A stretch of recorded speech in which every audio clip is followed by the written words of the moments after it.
Talong ke AKA ke jing pendu mensim ya ke nong belasngi ha ka ba kowe ka company Multitech ka bala pha tre ya u tower mobile ubadon ha ka chnong dom so khai nong na Southwest Khasil district ba hadu menta kampatla ban siu dep ya ke pisa shakinong pentre halor kane ke benta kat kum ka jing tho jong ba Carmelo Marwen ubadi ukle do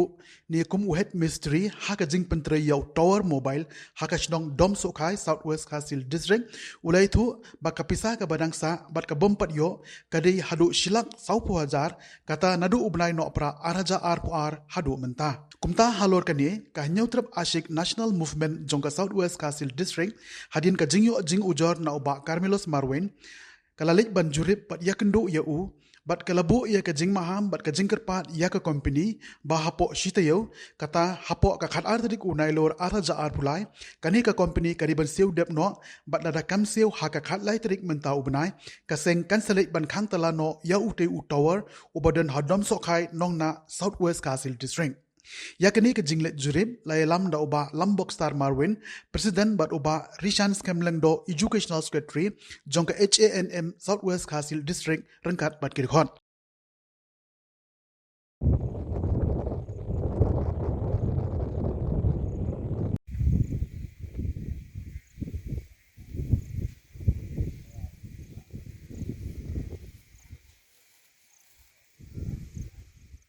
We got a complaint from Carmelos Marwen. So on behalf of the HNM, so we came here on the spot to look for this tower construction, as the head mystery told us that the construction of this tower, the company has to pay the labor's money for the construction of this tower after the completion of this construction. So till now the company has not paid the money, so Carmelos has requested us to help him so that he will get back the money. So as the NGO here, we came to the spot that we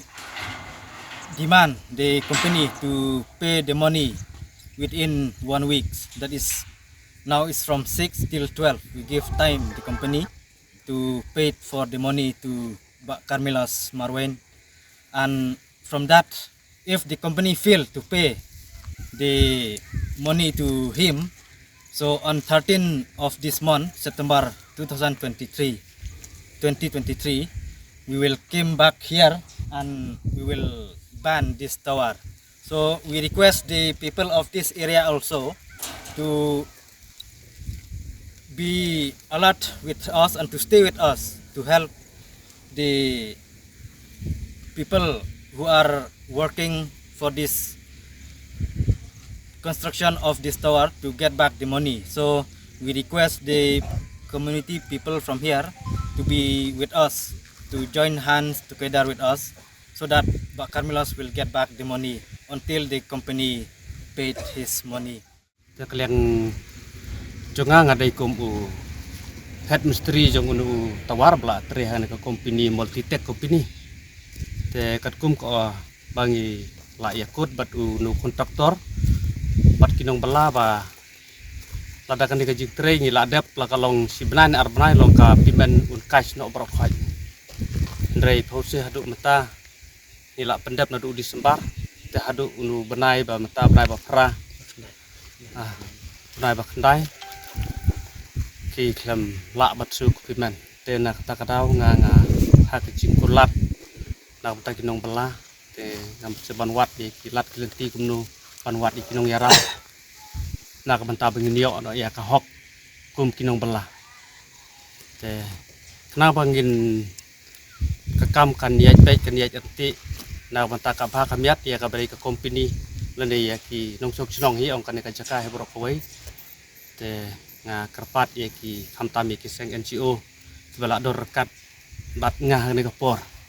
pan yarap lem lene ban ai chung mot lang ban yarap lem na kabanta ki ching e ba ngakum u head mystery bat kinong belah ke cukupor vì xem một nang bangin yo no e ta ka hok ke bangila 3 stom